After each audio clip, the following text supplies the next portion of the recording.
Salve, salve galerinha da internet, meu nome é Nino Denani e esse é mais um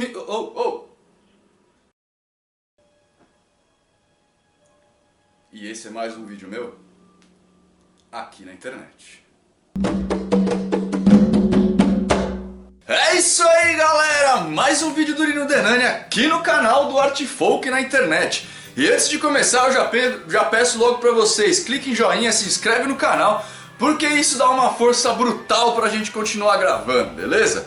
E mais uma coisinha, pra quem gosta da gente, já conhece o nosso trabalho aí há um tempo e apoia o nosso canal, se inscrevam no Patreon, seja o meu patrão, lá vocês vão ter uma série de vantagens, clica aqui que vocês vão conhecer quais são, beleza? Mas vamos embora pro nosso vídeo. Bom, hoje eu vou levantar um tema que me foi pedido lá no Patreon por um dos nossos patrões, né? Me perguntaram, aliás, pediram para que eu comentasse a respeito da diferença entre religião, ocultismo e magia. Obviamente vocês estão vendo esse vídeo com um certo atraso, né? E lá também expliquei umas coisas um pouco mais aprofundadas. Aqui vai ser um negócio um pouco mais superficial, mas eu acho que vocês vão entender. Vamos lá?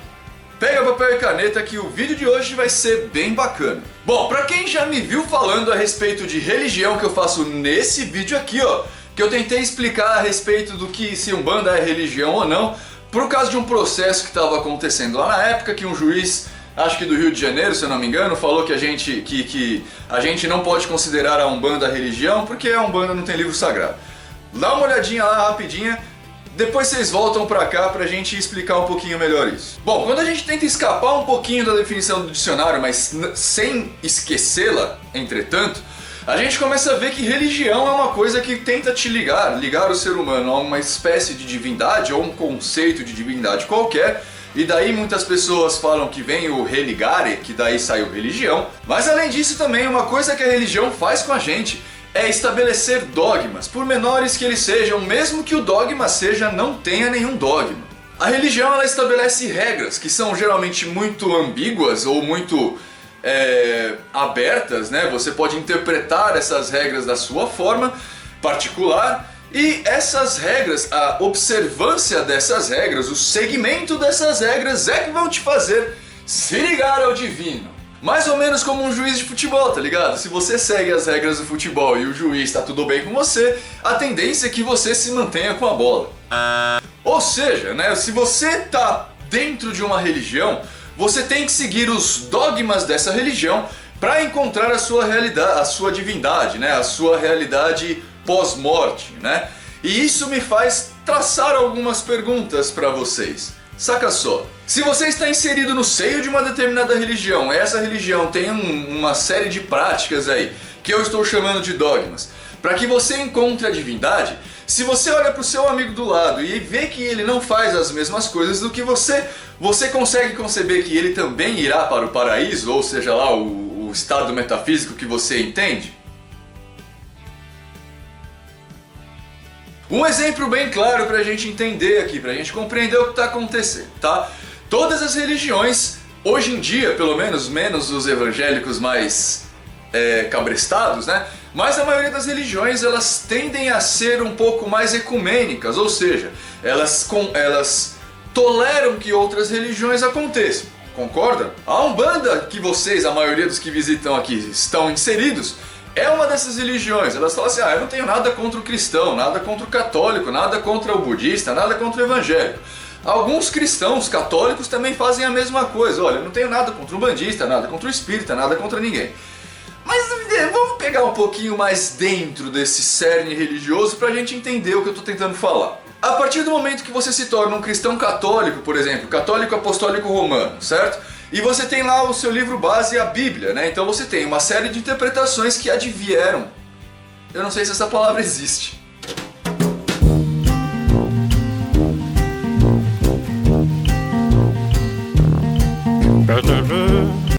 Uma série de interpretações que nasceram dessa Bíblia, né? Você tem lá o seu livro sagrado e você pegou uma série de práticas a respeito disso, que aparentemente condizem com seu livro sagrado, e você segue essas práticas para que você encontre o reino dos céus e vá lá cantar louvores ao lado do seu Deus, não é? Mas a Umbanda não segue essa mesma coisa, ela segue uma outra série de ditames. Por exemplo, né, é muito raro você encontrar um católico que acredite no pós-vida no sentido de mundo espiritual. que existem espíritos e que você tenha que ser uma pessoa melhor nessa vida, para que na próxima vida você tenha uma vida um pouco melhor. Quantas vidas eu falei nessa frase? Para que você tenha uma existência um pouco melhor e caminhe em direção a Deus, não é? Os católicos não, eles falam que você terá só essa vida, depois que você morrer você vai ser enterrado, seu espírito vai ficar lá e aí existem algumas diferenças, mas eu vou pegar a mais comum. Seu espírito vai ficar lá guardadinho dentro de alguma caixa ou sei lá onde, aonde você irá esperar a vinda do Salvador, né, do novo Messias, e aí vai rolar aquela treta lá entre Deus e o diabo, entre Jesus e o diabo, e aí vocês vão escolher o lado, ou Jesus vai escolher o lado, e aí vai rolar uma treta, e depois dessa treta acontecer, vocês serão salvos. O que isso quer dizer em suma?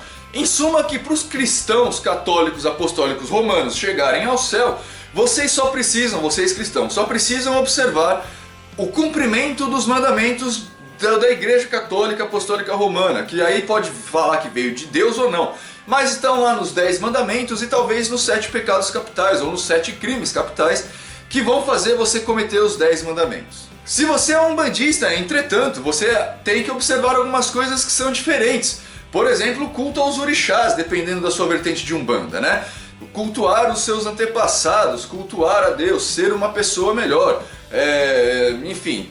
Tem uma série de diferenças de culto aí que vão te levar para o mesmo propósito. Ou seja, se você é um bandista seguir a Umbanda, para o cristão você vai para o inferno. Se você é cristão seguir o cristianismo, você para um bandista vai para o inferno. Em suma, o que eu quero dizer é que na tampa do iogurte ali, na coisa mais rasa da interpretação religiosa, uma religião pode se dar bem, muito bem inclusive, com outras religiões, né? Só que dentro do cerne religioso, uma coisa não consegue conviver com a outra, porque elas ditam coisas diferentes para você alcançar o seu paraíso. Até a versão do que é esse paraíso é diferente.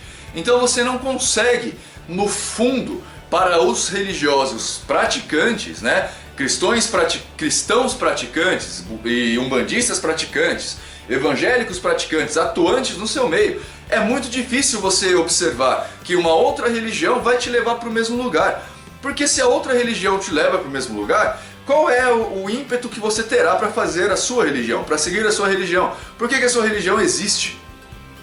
Mas a despeito de tudo isso, o que eu quero para esse vídeo é que vocês entendam que religião é uma instituição física ou não, física ou somente intelectual, que prega algumas regras, alguns dogmas para que você siga e encontre o seu Criador, seja ele qual for, ou encontre a folga merecida, né, que muitas vezes as pessoas chamam de paraíso. Enfim, o que eu quero que vocês levem em consideração para esse vídeo, qual que é meu objetivo de levantar aqui, é que vocês entendam que religião é uma instituição, seja ela física, mas principalmente psicológica, intelectual, que te levam a seguir uma série de ditames que nós chamamos de dogmas, para que vocês encontrem lá o seu descanso merecido, né, o paraíso, enfim, para que você se aproxime da divindade da qual você acredita. Agora vamos para o nosso segundo capítulo. O que é um ocultista? O que é o ocultismo? E principalmente, por que o ocultismo não é uma religião? Ocultismo é uma situação filosófica, é um jeito filosófico de você viver a vida, que faz com que você procure conhecer as coisas que estão ocultas, que estão escondidas. A grande diferença entre o ocultismo e a religião é que o ocultismo meio que obriga você a aprender coisas, obriga você a perguntar coisas e não entender a resposta mais simples como necessariamente a verdadeira. Muito contrário da religião. A religião ela faz você perguntar as coisas que estão dentro dos dogmas feitos e as respostas geralmente já vêm dadas a vocês, porque Deus quis. Então se o ocultista se perguntava por que nós ficamos em pé e não voamos, não flutuamos, o religioso respondia, porque Deus fez assim. Enquanto o ocultista começava a se perguntar, será que a gente fica assim porque a Terra ela é reta? E aí ao observar os outros astros celestes e perceber que os outros astros celestes eram redondos, e principalmente por observar a sombra que a Terra faz na Lua, concluíram que a Terra era redonda. E a pergunta ficou ainda pior, porque quem está aqui embaixo, como ele fica na Terra? Depois que os religiosos finalmente compreenderam que a Terra era redonda, eles responderam, porque Deus fez assim. Mas os ocultistas começaram a procurar o porquê da gente não cair, não sair flutuando, e descobriram a gravidade. E assim sucessivamente. Espero que vocês tenham entendido a diferença principal entre ocultista e religioso. Religioso tem resposta para todas as perguntas. Deus. O ocultista não. Ele tem pergunta para todas as respostas. É essa a principal diferença. E o ocultista é levado a procurar as respostas no oculto. O ocultista é quase um filósofo. Ele usa o que a ciência conhece, mas ele se dá a liberdade de ir além, a partir de vários outros conhecimentos, para tentar chegar numa resposta satisfatória. Essas respostas, basicamente, depois serão colocadas no crivo da ciência, se a ciência já tem como estudar esse tipo de coisa. E aí se tornará ciência ou se tornará pseudociência e sairá das mãos dos ocultistas e cairá na mão dos esotéricos. Tal qual foi o horóscopo, por exemplo, né? O horóscopo ele nasceu da necessidade dos seres humanos observarem o caminho que o Sol fazia ao longo do ano, né? Ao longo dos tempos, né? Naquela época não tinha noção de ano ainda. Ao longo dos tempos. E ele começou a perceber que o Sol ele caminhava ao longo de alguns aglomerados de estrela. E a posição do Sol nesses aglomerados de estrelas davam para os seres humanos uma exata ideia de quando eles precisavam realizar as suas tarefas cotidianas. Entre elas, plantar, colher, colocar o gado para cruzar e um monte de coisas assim. Não é à toa que as constelações lá no princípio, e a gente traz isso até hoje, tem imagens e características muito semelhantes a coisas que eram acontecidas no meio agrário, né? A gente tem, por exemplo, a constelação de Virgem, que ela geralmente leva um ramalhete de trigo, simbolizando aí a época da colheita do trigo, né? E várias outras coisas que a gente pode colocar aí, Capricórnio, a época dos carneiros ali darem cria, etc e tal, e aí por aí. Os ocultistas e, por consequência, os magos começaram a olhar para o céu, chegaram nessas conclusões e continuaram depois olhando para o céu para ver que tipo de relação eles continuariam tirando de lá. O que mais que essas estrelas podem ensinar para a gente? E aí eles começaram a descobrir os eclipses, os outros planetas, as órbitas, o próprio Sol, como é que funciona, a Lua, etc e tal. A Lua influenciando nas marés e por aí vai. Os esotéricos, por outro lado, deixaram de olhar para cima e começaram a olhar para os bolsos. E aí a gente tem o horóscopo que a gente conhece hoje em dia. Beleza, tio Nino, entendi qual que é a diferença aí entre ocultismo e religião. Então eu não posso chamar de ocultismo de religião, porque na verdade o ocultismo ele parte do princípio oposto ao que a religião prega, né? A religião fala que a religião para todas as perguntas já tem uma resposta, e o ocultismo para todas as respostas tem uma pergunta. Então é meio que o meio contrário. Mas e a magia? A magia é um ramo do conhecimento que advém do ocultismo. Quando a gente começa a estudar o ocultismo, a gente acaba esbarrando na magia. Porque a magia, na verdade, é o ato prático do ocultismo. A gente tem o ato teórico, que é o estudo ocultista, e a partir daí a gente consegue estabelecer alguns tipos de práticas, que a gente chama de magia. Geralmente, então, um grande mago é um bom estudioso do ocultismo, assim como um grande estudioso do ocultismo tende a se tornar um mago, porque ele começa a observar as coisas que estão ali expostas no mundo, e assim aprendendo a alterar o mundo à sua volta. E com isso ele consegue estabelecer as artes mágicas que têm como fundamento a alteração da realidade. Entendendo o mundo, ele consegue alterá-lo. E isso é um mago. Muito diferente, inclusive, da religião. A religião ela tenta entender o mundo a partir de dogmas pré-estabelecidos, que foram, no caso do cristianismo, por exemplo, escritos lá no século IV. Então eles pegam esse conhecimento e tentam manter ele a ferro e fogo. Não é à toa que eles quase queimaram aí Galileu quando ele propôs que a Terra era redonda, não é? A religião, ela pega o mundo como ele existe e dá desculpas para que ele funcione assim. É a mesma coisa do começo. Ele pega as perguntas e dá as respostas, que é Deus. O ocultista não. Ele vai observar o mundo como ele funciona e fazer as perguntas necessárias para entender como alterar esse mundo. Percebe a diferença?